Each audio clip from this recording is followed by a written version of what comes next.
Good morning. We'll be starting the webinar up in about a minute or so.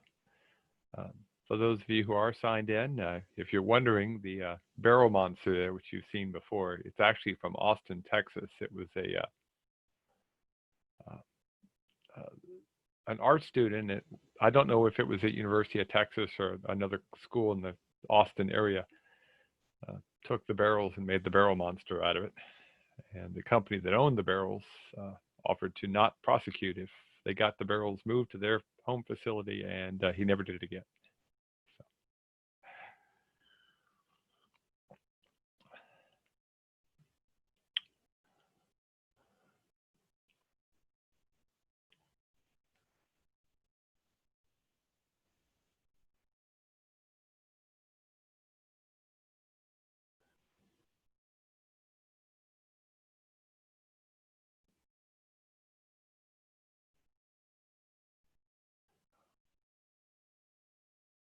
Okay, good morning.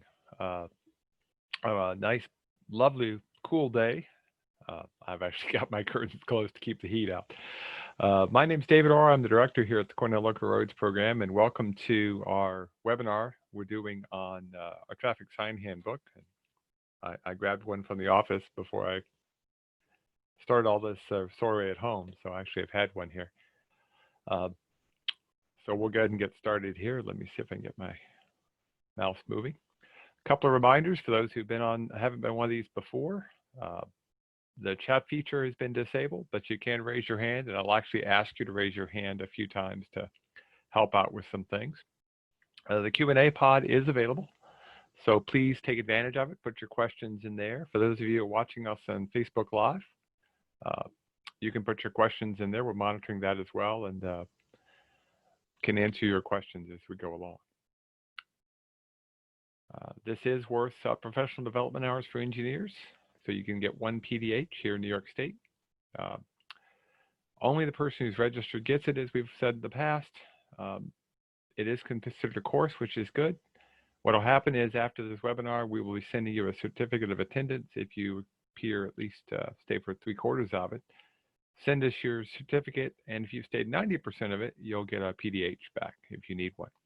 If you're from another state, you'll need to send the certificate to your LTEP center or check with them and see what the rules are, because they vary quite a bit across the country to get a professional development hour. So we'll get started. Before we do, though, I'll start the next slide. And before I do that, I'm going to launch polling just to see who's on the crowd today. It's a relatively small crowd today, but that's still cool. So make sure you answer all 3 questions. How many folks are at your site? Who do you work for? And down at the bottom, how long have you been at your job?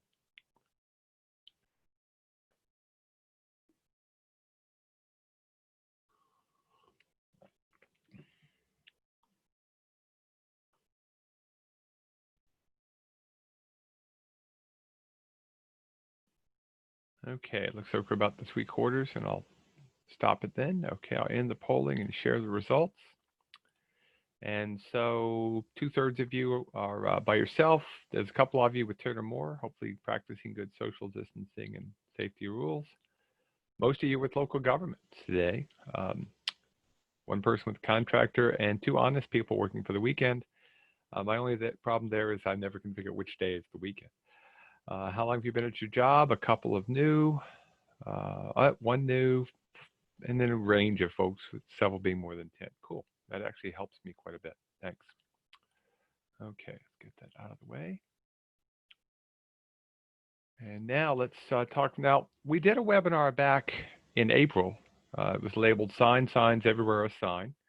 And we talked a lot about signs. I'm just going to remind you of a couple of things, but also remember, you can go back and watch the recording of this webinar that we're doing today and the one we did back in April. So that particular webinar is available and covers more of the basics.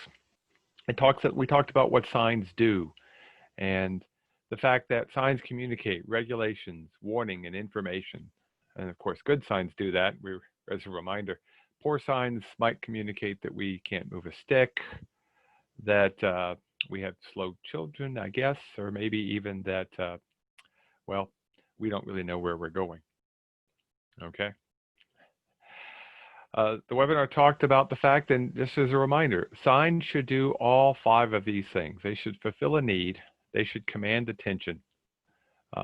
They should convey a clear, simple meaning, command respect, and give time for response. And we'll give some examples of that. So what I want to do, everybody knows what the Q&A pod is. He's done these for a while. So I'm going to show you some stop signs, and let's see how you do. Tell me what's wrong with each of these stop signs. So we'll start with our first one. What's wrong with this stop sign?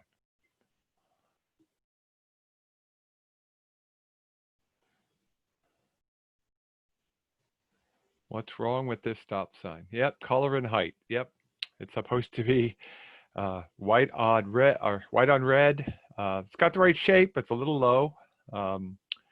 So yeah, that's the color stop signs were though initially. They actually started that way. They started as yellow and black. And when we get back into my office, I've got one sitting right in my office, a reminder of how we got started. Everybody uses the same stop sign around the world. It's white on red octagon. Okay, let's go to the next one and see what y'all think.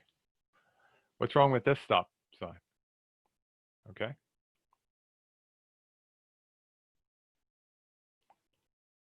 Yeah, it's in really poor condition. It's very faded.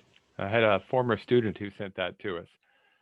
It's rusty. Amazingly, however, people recognize it as a stop sign because of that shape. That shape is absolutely key. It actually surprisingly works, though, yeah, it's probably not too good at night. How about this one?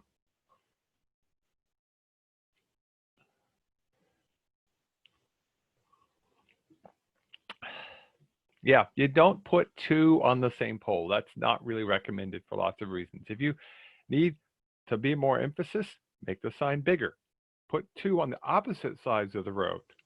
There are other things you can do to make the sign more conspicuous, but this isn't really kosher for lots of reasons. And then one last one. This one's a little more subtle. We'll see if y'all get this one. What's wrong here?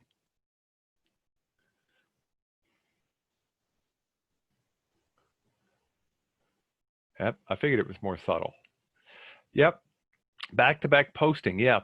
It's okay to put back-to-back postings, but remember that if you're doing a stop sign or a yield sign, the shape of the sign needs to be clear. So you'd have to have the stop sign either oversized or the back sign on a different pole, because what you want is you want that octagon shape, because even that faded sign works because of that. So yeah, you'd want to make that sign slightly smaller. These are all things to think about. And as a reminder, for those of you who join us on Facebook, we've been doing a weekly Facebook Live thing with Amanda Link, our events coordinator, has been having fun posting the Fix the Flaw Friday. So on Friday, she posts fun pictures that people have sent us. And if you've got some good examples of bad signs that have been fixed, send them our way. We'd love to have them. And then we post the answer on Mondays. This was last week, so I don't have the answer here, but you can go on our Facebook page and look at it.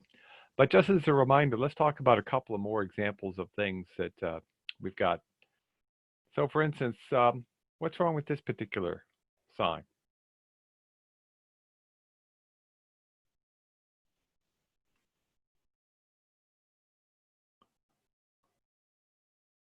The plaque is too small. It just says slow. You should give people information. Remember, signs communicate information, and you need to be able to know what it is you do. Slow to what? And so you need to be a little bit more consistent. So it should have a number in there, slow to X miles an hour, or give them information, okay? And yeah, it's a little small. How about this one? I hate to say it, this one's on our campus.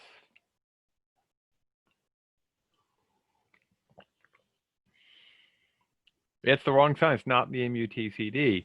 And it's amazing how much we realize that, even people who aren't in the world of signs and highways.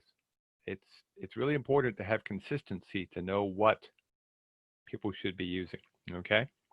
And then one last one. This one's really just a bit of humor for you. I'm really hoping we never need a sign like this in New York State. I don't think I want to be driving on a road where this is a sign you would actually put up. Earth fissures possible. Makes me a little nervous. But why do we need a traffic sign handbook? Why is there a need? And I put the word field in front of it because in some respects, that's really the reason why. We need something in the field. Now, I'm going to take a risk here. We'll see if the internet is playing today. Back when the state changed over to the national MUTCD with a state supplement, I put together a slide of all the changes that were in the national handbook or the national MUTCD. And we'll see if they're going to play for me today. And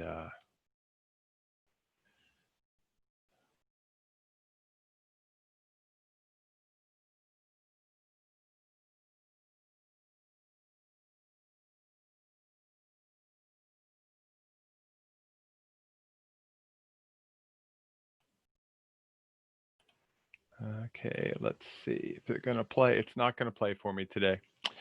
I apologize. It's a 90-second video with pictures of every single thing you could possibly imagine going on. It's pretty cool, but yeah, it's just being that way today. We'll try one last time, just because it's pretty cool.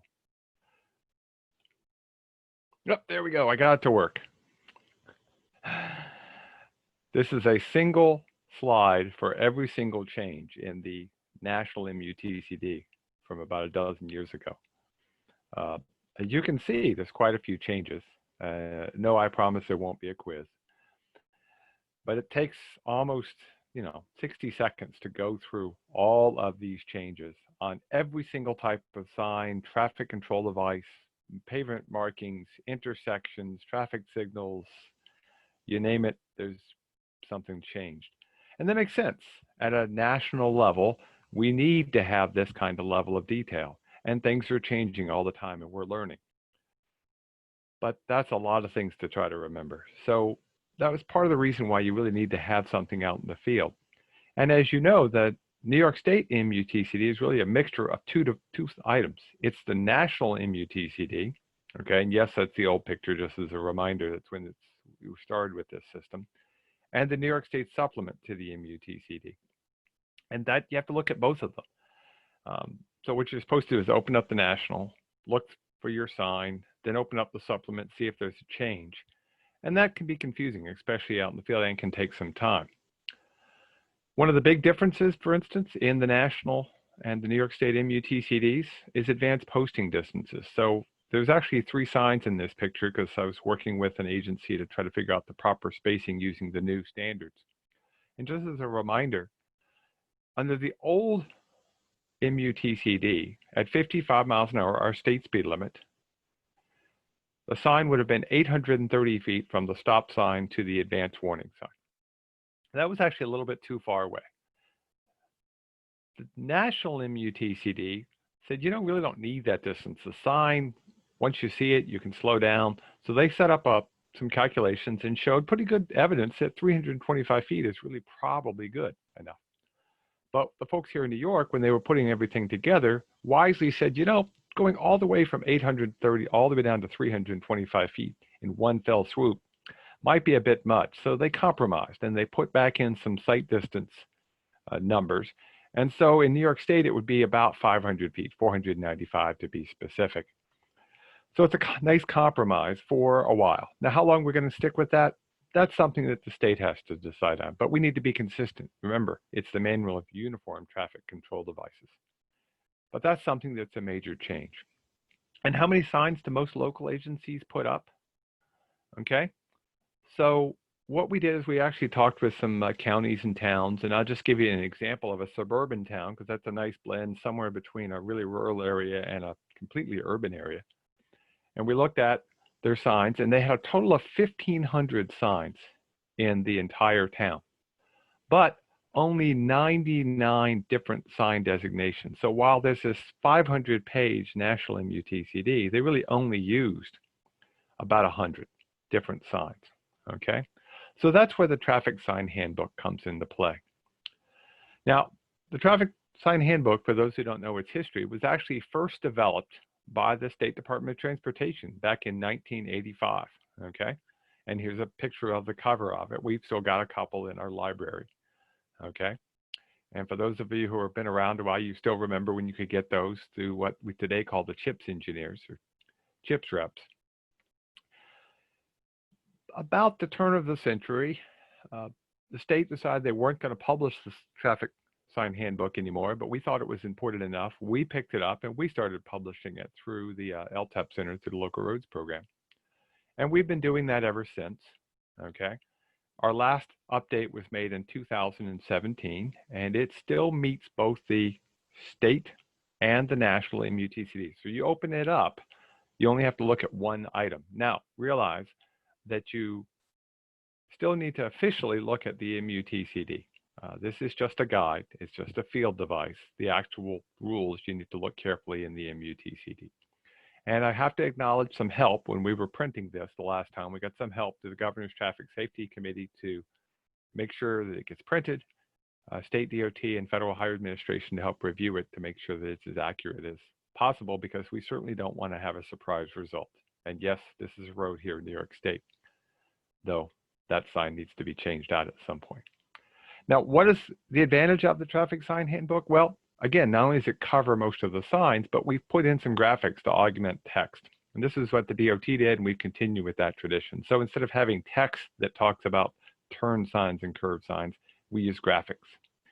It's faster, it's easier, and it's a little clearer, because sometimes the text can be a little bit challenging in a few places because it's got a little bit of legalese to it. We put in some calculated guidance where possible. Some of it are things that were left over from the handbook the state put out. We've continued some new items. But remember, while we've given you some guidance, don't forget that as the FHWA's Traffic Control Devices Handbook, an older document they produced, says, whatever you do, it should not take the place of a proper engineering study as required by the MUTCD. So there may be times when you need to go get the actual MUTCD out or get an engineering group to help you out with the details. So an example of one of these is yield signs versus stop signs. You've decided you want to put up one of the two. How do you decide which one you're going to use? That you really want to have some control, but you don't always have to put up a stop sign. Now, do you think you need a stop sign here? If you do, raise your hand. I'm going to make you practice with the raise your hand up there feature. 1, 2, 3, 4. Yeah, most of you agree. Yeah, you need to have, this is a stop sign. And the reason is we don't have good sight distance. If you rolled through this and somebody was coming the other way, you could have a really bad day. So how do we know whether or not a yield sign would be enough? Well, if you think about it this way, we'll get our drawing up. Imagine your major road along the bottom, okay? And you're coming down the minor road. Now, if it's a stop sign, you're going to be stopped and you look to see if it's safe. But if it's a yield sign, the idea would be you'd roll through with a moderate speed, 8 miles an hour or so is what the calculations would say. But what you really want to be able to do is see if a vehicle is coming with enough time to safely stop, or if there's enough sight distance, safely roll on through and avoid the collision that might occur otherwise, okay? And so we pre-calculated out what distance you'd need to be at. And so you have to actually measure two things. The distance parallel to the two roads, to the closest object that would block your view, a tree, a building, a hill, something that gets in the way. So as an example, this is the table from the book, the Traffic Sign Handbook. And in this particular case, we assume 55 miles an hour on the main road, because that's the one we care about, the vehicle coming in from the right in this case. We measure from the center of the lane over to the building, okay? And that's measurement B. And then we also look in the table. And so B is, say, 45 feet. We would come down to the row that says 45 feet. You would round up, by the way. If you measure 44, round up to the closest 5 foot. And come across or come down till they match up. And in this case, it'd be 268 feet. And again, I usually round up to the closest 5. We may in the next version do that for all these numbers just to make it clear. Because remember, we want to be a little conservative. So you'd calculate out A at 270 feet. So you'd actually have to have your building in such a way that you could see the large sight triangle. We've done all the calculations, but that's sort of neat. Okay, that's the idea behind some of the pre-calculated information. Okay. Now, for those of you who are from out of state, and I haven't scanned through to see if there are many of you, when we put this together in 2011, the first time the state used the national MUTCD with the state supplement. We put a national version of this out. We haven't updated it, I'll admit, but if you are interested in your state, check with your LTAP center, and they might be able to help you put together a field guide for your own community. But what I want to do now is I really want to go through the Traffic Sign Handbook, and I will admit this is a focus on things here in New York State. So the numbers I'm going to give you and some of the mandates are from New York State, but I'll point out the ones that are specifically for New York and the differences for those of you who are from out of state. And it might help the folks here in New York understand some of the differences that are in there and why they're so important. Now, there are 5 statutory mandates, signs that every single agency should be putting up because they're actually embedded in the vehicle and traffic law. So we'll go through those. We'll talk about weight limits, low clearances on bridges and overhangs, dead-end highways, railroad crossings, and road closures. These are 5 things that are required by law.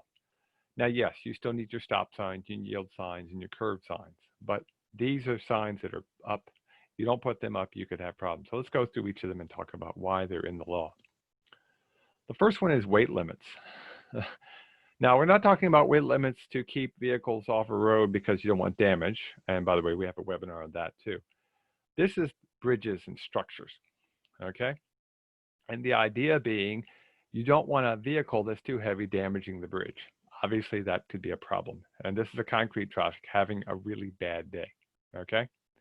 So you would actually post a weight limit at each end, and that weight limit should be done by an licensed engineer and checked out, okay? And then you would sign the structure for that. If you're too far away from the bridge at the closest intersection, you need to put up the warning sign. Anybody know how far it is from the bridge to the closest intersection when I need to start putting up the warning sign? See if everybody knows that number off the top of your head.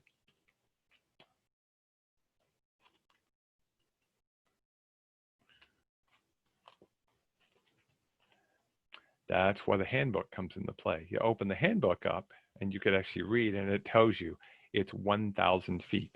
Okay, we'll see if my thing works here. Yep.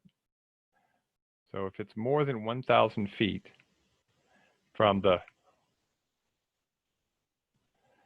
bridge to the closest intersection, you really should have the warning signs up, okay?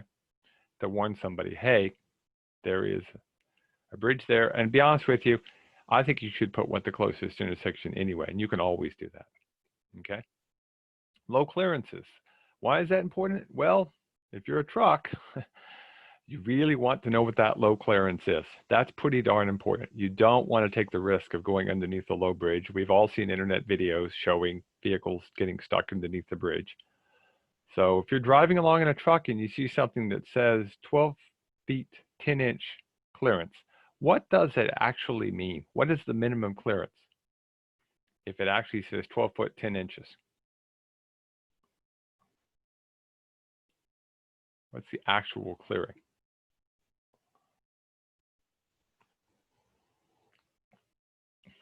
See if somebody can put that in the Q&A pod for me. 13 foot, 10 inches. Yeah, 1 foot above the number. But I'm going to tell you, let you in on a little secret. We live in the north. That 13 foot, 10 inches that you then drop a foot to put up the sign is to alert the user, hey, it's 12 foot, 10 inches when we measured it. But actually in the winter, if the road heaves, you can lose clearance. So if you think, I've got 13 feet, 10 inches, you may not. Don't assume. In fact, assume that 12 foot 10 is actual, and you're going to be a much happier camper, because more than a few vehicles have said, oh, I'm only 12 foot 10, and they found out the hard way. Yeah, it was 12 foot 10 in the summer, or it was 12 foot 10 measured with a rod right at the bridge, but there's a slight curve in the road, and you can't get that long vehicle underneath because it's a semi-tractor. So yes, it's 1 foot, but you might want to think about doing a little bit more. Dead-end highways, okay? And yes, I know there's some people who'd rather us not use the term. They want no outlets only, but it actually is encoded. It says dead end. You have to put up a sign to alert users when they're going onto a dead-end highway so that they don't go down and get trapped, okay? Now, it used to be in New York State, you'd actually put a second dead-end sign at the very end. That's no longer required. You can, If you want to, you can put up the red diamonds, but you have to sign them at the end. You can either use the diamond-shaped sign just as people try to turn the corner, or I actually like it if you take your road name sign and put the dead end above it, so that before vehicles even turn, they know that they're going to be entering a road that they may not want to go down unless they have a delivery, okay? And yes, I do like the fact that Electric Avenue has no outlet. That's pretty fun. Railroad crossings, okay? Railroad crossings are required to be marked. Who puts up the signs right at the railroad crossings, and who puts up the signs, the yellow railroad ahead sign? So who's responsible for those signs? Who's responsible?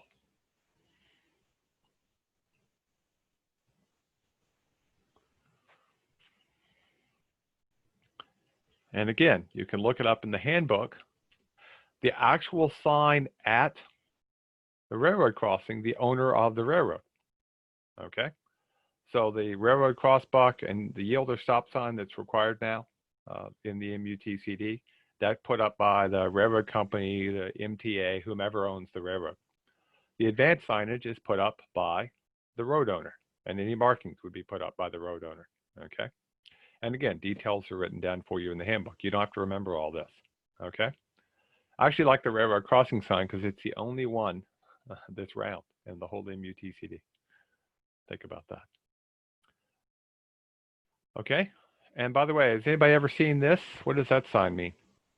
It's not in the handbook, I'll tell you. I just found this picture as I was putting everything together, and it's an interesting sign. Just to remind you, we can't put everything into a handbook. What do you think this sign's good for? A railroad askew to the road, angled crossing, yep. And that's good for the driver. Ladder on a pole for your utility guy. That's good, I like that. It's good for the drivers of the trucks. It's good to warn bicyclists and motorcyclists they might have an issue trying to cross. It's good for plow drivers. So there's a lot of good reasons. I actually like this sign. Road closures are required. A road closure, if you're closing it, should be a type 3 barricade, okay? You really should put up 3 stripes across the roadway. The sign here that's actually not even properly in the right lane, that's not enough. That small barricade's fine to help divert people a little bit, but if you're closing a road off, you really want to put up a proper barricade, okay? So that people can't just move it and get around it very easily. Going to close the road, close the road. And again, at the closest intersection, you need to warn people the road is closed in advance. Think of it like a dead-end road sign. Very similar concept. Warn people, hey, if you come down here, you might have a problem. What else is in the Traffic Sign Handbook? Well, it helps you locate your sign in 3 dimensions, okay? So you need to know how far off the road the sign is, how high the sign is, and then the spacing of the sign. And that's all built into the Traffic Sign Handbook. So what is the spacing? Let's look at first, and let's look first. How far off the roadway? We'll actually look at the traveled way because that's what we care about. From the edge of the shoulder to the sign, how far a distance do we have?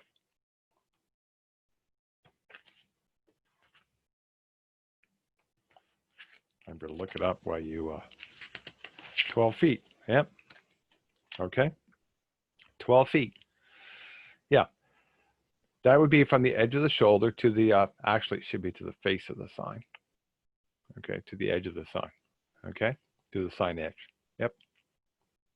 But what about if you're in an urban area? Can you get that much distance? Of course not. So what do you need if that was an urban area with all curve, not just a more rural area like this? What's the minimum distance you'd want to have? And more importantly, why? 6 feet, 1.5 feet, I see. The answer, again, that's why the handbook's so cool. 2 feet. It's 2 feet from the edge of the curb to the corner of that sign. Why 2 feet? Why do you think they put 2 feet in there?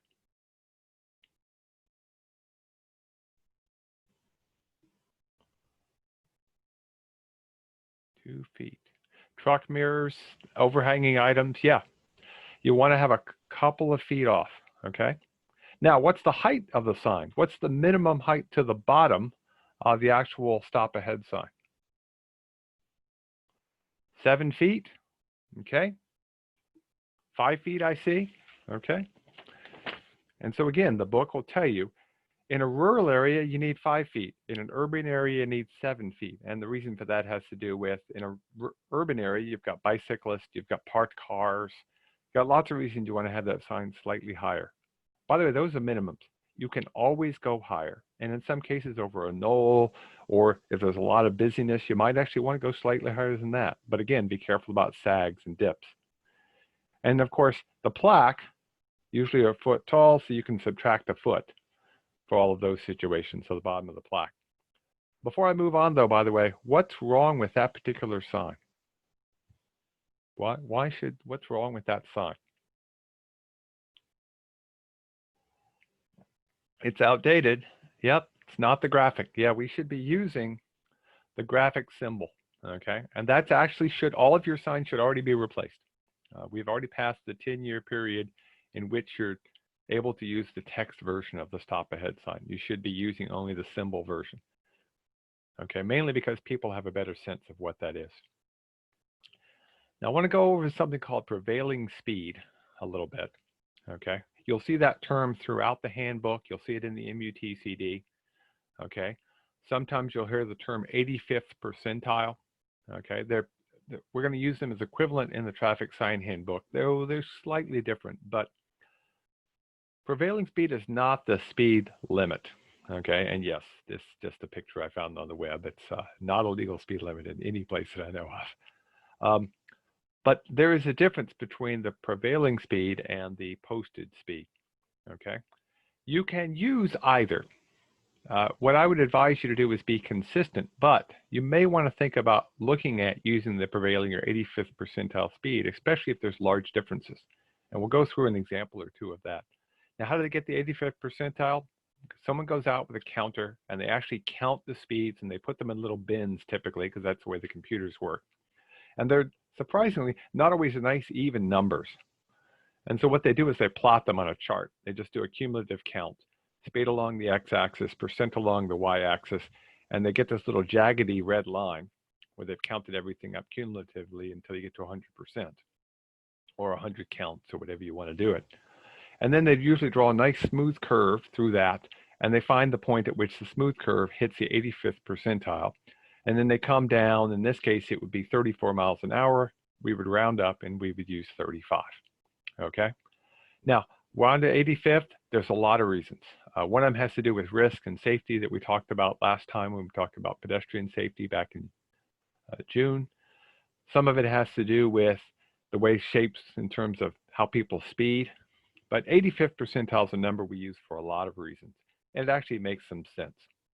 But what does that do in terms of actual safety? Well, let's look back at our advanced posting thing. And the chart I'm showing you again is the one here in New York State. And let's look at a yield sign. Now, all warning signs, all these yellow signs that are placed, have an assumed speed underneath them. What is the assumed speed when you see a yield ahead or a stop ahead sign?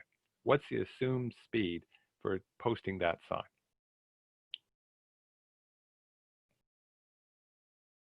0 miles per hour. Absolutely.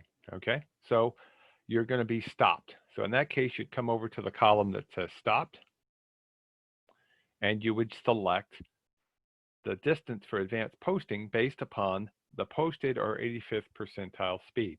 Okay. So that's how you'd work that. If it was 55 miles an hour, which is the typical state speed limit, it'd be 495 feet. Okay. But let's look at an example here for a curve sign. What would be the speed under the curve sign? Well, that depends. It depends upon lots of factors. The way you can determine that is a whole series of techniques. You can measure the road. You could check the super elevation. I'm a big fan of the ball bank indicator. Okay. I think the ball bank is a cool technique because it not only gives us good information for the safety of the curve, but it also deals with the fact that roads aren't perfectly smooth. If you just survey it, you might miss a dip, a bump, things like that. So this is what a ball bank looks like. And there's a little black ball in there. You've also seen them on your grader in some cases to check your grades. And the idea is you should go around the corner, that black ball will tend to move up to one side or the other. Okay. And so in the MUTCD, they have some things that talk about the maximum ball bank for different speeds. And that has to do mostly, surprisingly, with comfort than it does with actually losing control. It's a little conservative from that standpoint, but it's more important than anything else to be consistent.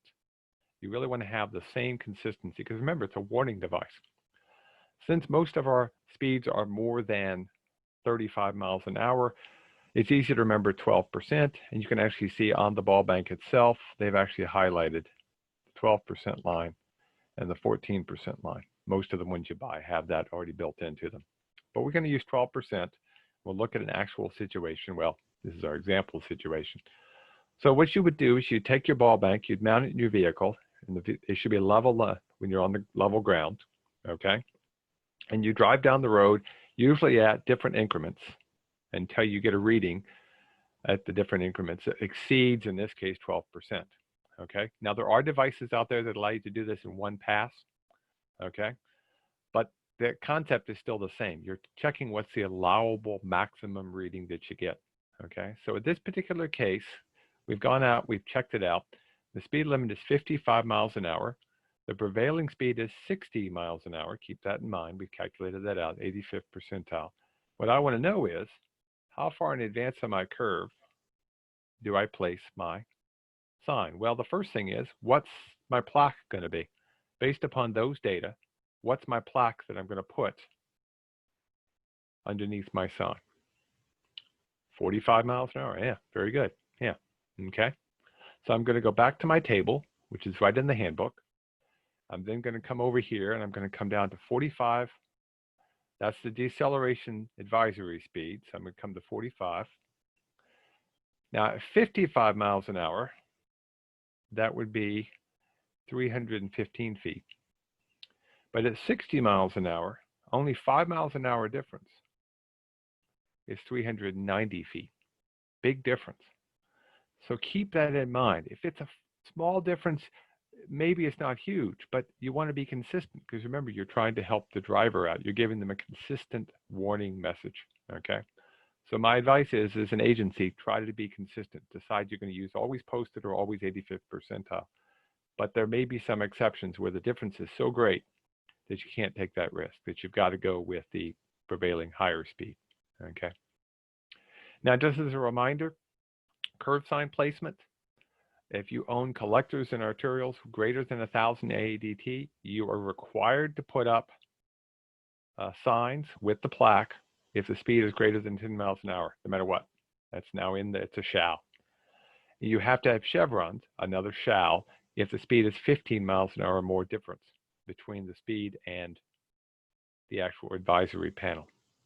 But if you've got a curve, do me a favor, put them up anyway. They're one of the most inexpensive ways to improve safety. You can always put them up, okay? So think about that, putting up your curves. Now, when you're thinking about how am I going to chevron space, I'm going to do something you're never going to forget. If you want to know how to chevron space, just think of our friend the squirrel, and he just found himself a pizza, okay? There's actually a video that was just put out. We have centers like ours in every state. The LTAP movement is in every state in Puerto Rico. And there's an LTAP center in Montana that came up with a cool idea thinking about chevron spacing using a pizza box. And there's a video that's available. We'll put a link to that video right under the recording of this webinar. And we'll also have it posted on our, I think it's already on our Facebook page, if I remember correctly. I'll watch the chat pod and confirm that. You can actually see the spacing and remind yourself almost the way like a pizza box would work. And yes, you can do it for non-90-degree curves. It does work. You just have to lay out a slightly different angle. It still works pretty well. Inside the handbook, there's, again, as I said, some guidance. One of the items that's in here, which is, I think, pretty good, is this guide for intersection warning use. Do you need an intersection warning sign? Okay. Now, what kind of sign do you think I need here? Just driving over this little knoll, do you think, obviously to the left, but what kind of sign do I need there? Is it a T intersection, an angled intersection? Can you tell? See if anybody thinks they know. Yeah, it's pretty hard to tell. You're driving over it, all of this, you don't really know, okay? I happen to know, because we did a field visit out there. This is many, many years ago. And you would actually need to have this intersection sign, the one that goes backwards, okay? So it's an angled intersection coming in. That's really important to the driver. But do I need that sign at all? You don't necessarily have to put them up for every single intersection. So we pre-calculated it out. When do you need to put up an intersection warning sign? And if you think about it, we'll put up a chart here. We did the calculations. Imagine the 85th percentile speed along the bottom and the distance that you need for certain activities. Okay, so at the lower end, you need to be able to stop. Okay, you can do an emergency stop if you see somebody pull out in front of you. Okay, so if you're below that, you really probably need that sign. So that would be sort of the minimum. Okay, you're below the stopping distance, put up the intersection sign to warn somebody, hey, there's an intersection here. It might come up on you quick, be ready to stop if you have to in an emergency. Okay.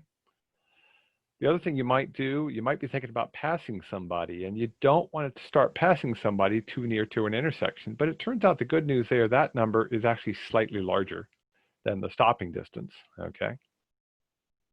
And then finally, if you're driving a large truck, you got to be worried about that truck pulling out.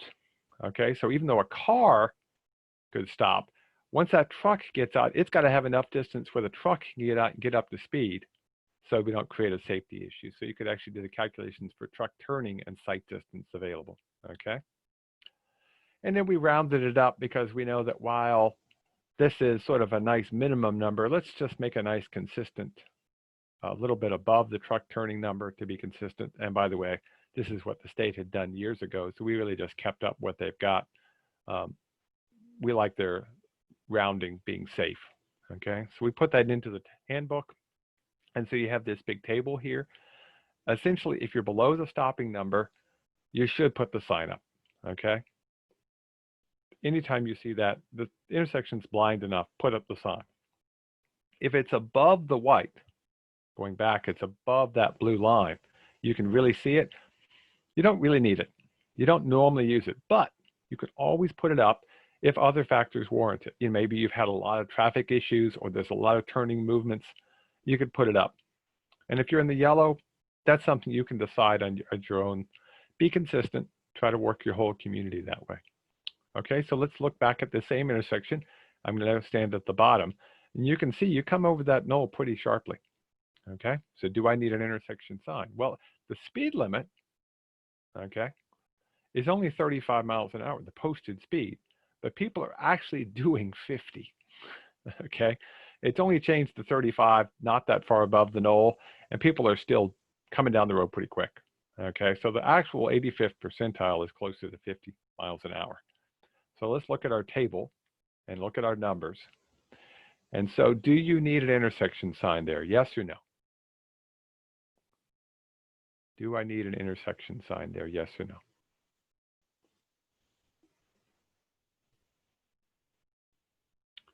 Yes, yes, yep.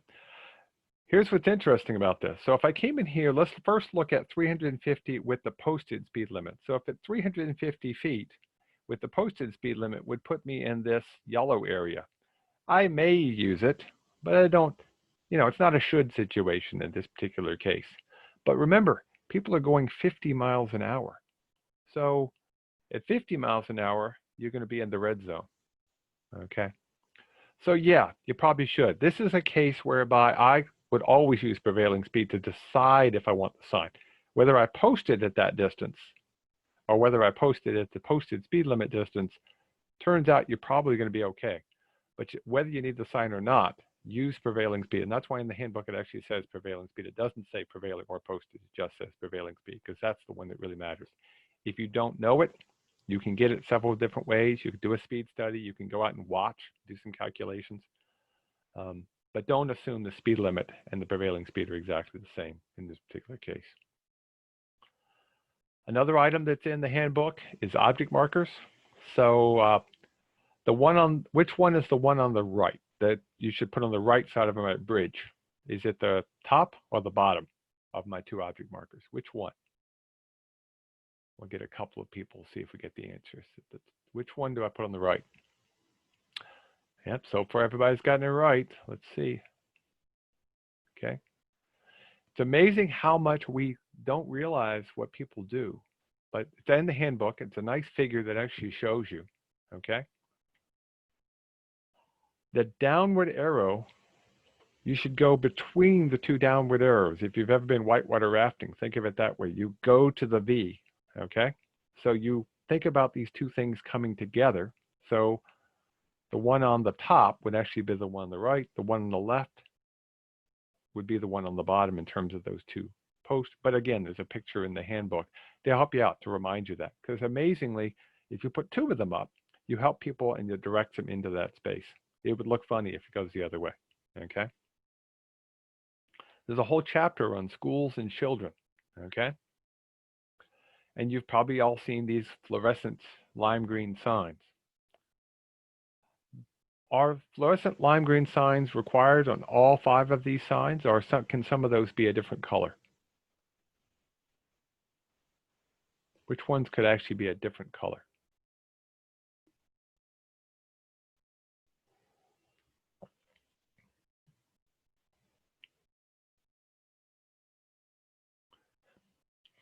Yeah, pedestrian crossing sign, playground sign, a bicycle sign, all the ones on the left could be yellow, okay?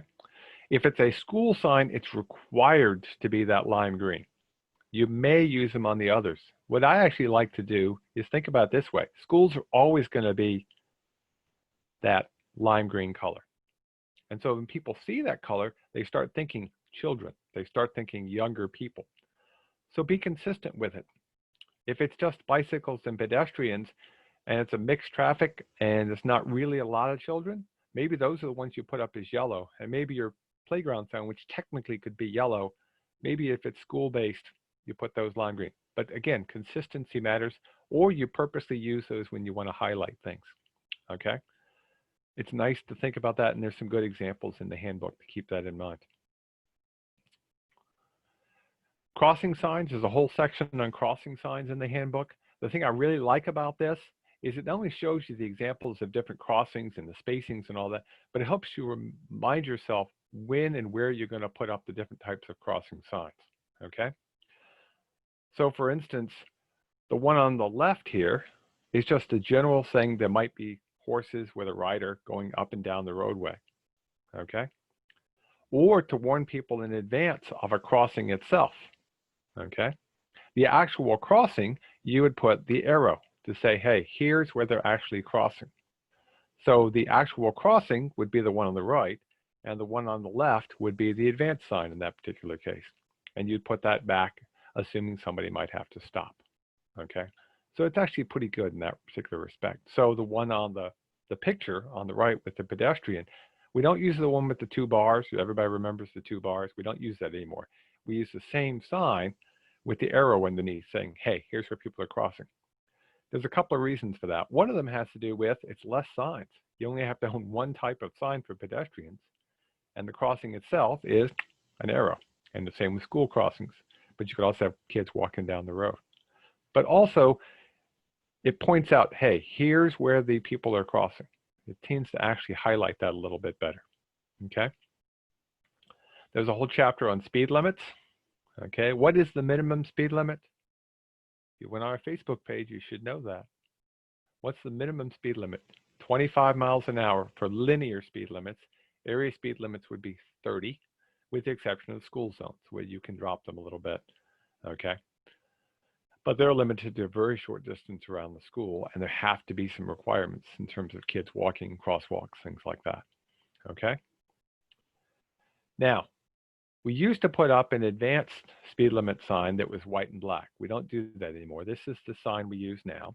It's a warning sign, okay, that actually emulates whatever the speed limit sign is coming into the distance, okay?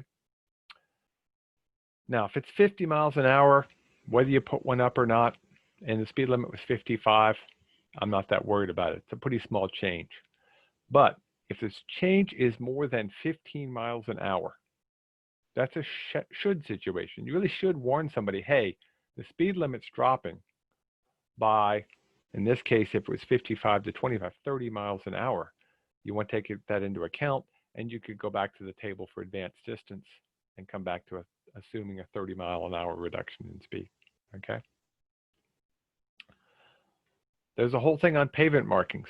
Obviously, the actual MUTCD has pages after pages. We're just giving you the basics because, again, we want to have something in the field. We like pavement markings, and as you can see in this picture, it makes a big difference having the pavement markings. But do me a favor, make sure when you put pavement markings in, you keep them maintained. Just like any traffic control device, they only work when you can actually see them. And if they faded away, they wouldn't do much good at all. Okay, so spend the time and effort to get the pavement markings, put them in the right spot. Okay. Now, do you have to have a center line, or can you just have a edge line? Anybody know? Can you just have edge lines? Got one person give me an answer. Somebody else says no. I've got a yes and a no. We'll see if we get a tiebreaker here.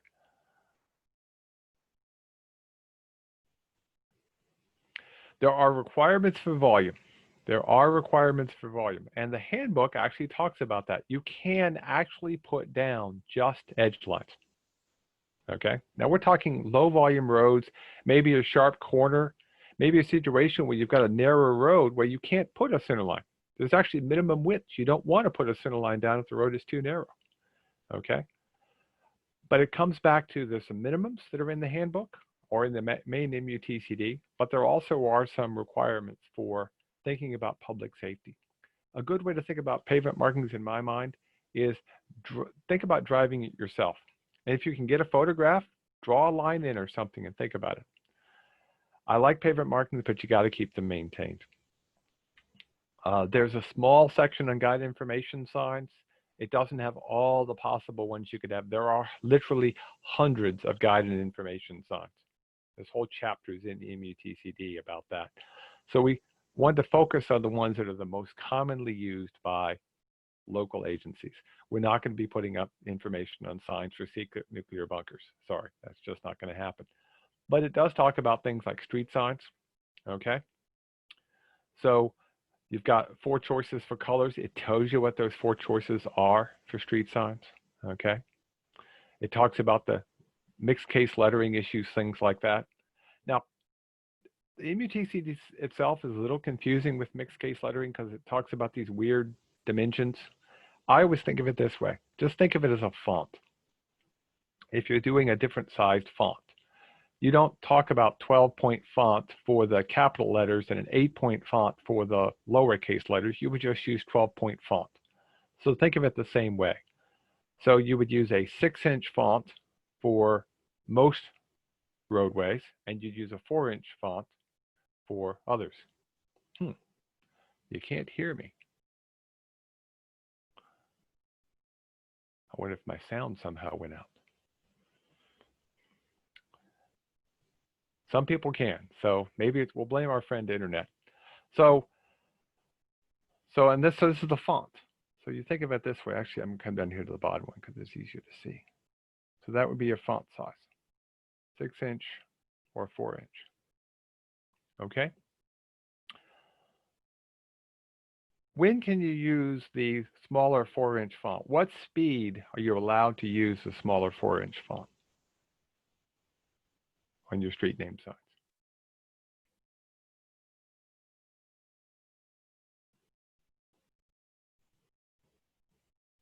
What's the speed limit where I can use a 4-inch street name sign versus a 6-inch lettering street name sign?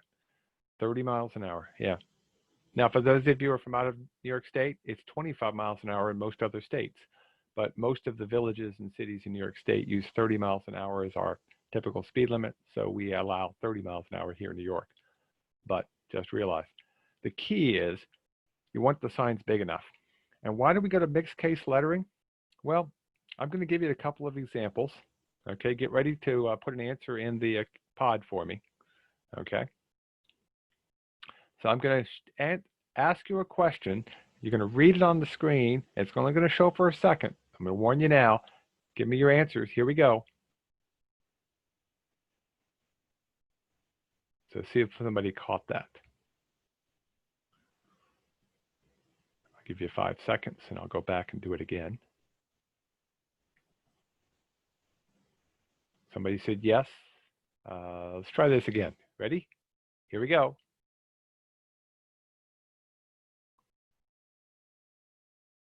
See if somebody got it.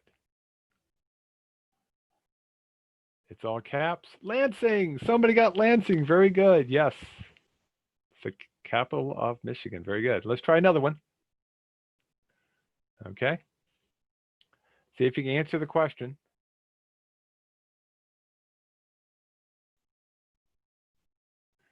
Did somebody get that one? Boston. Boston. Wow. Most of you got it. It's a lot easier to read mixed case lettering. And so it turns out, even at a glance, it was actually easier to read the longer word Massachusetts than it was Michigan. All caps just shows up as a big block, and it's hard to read.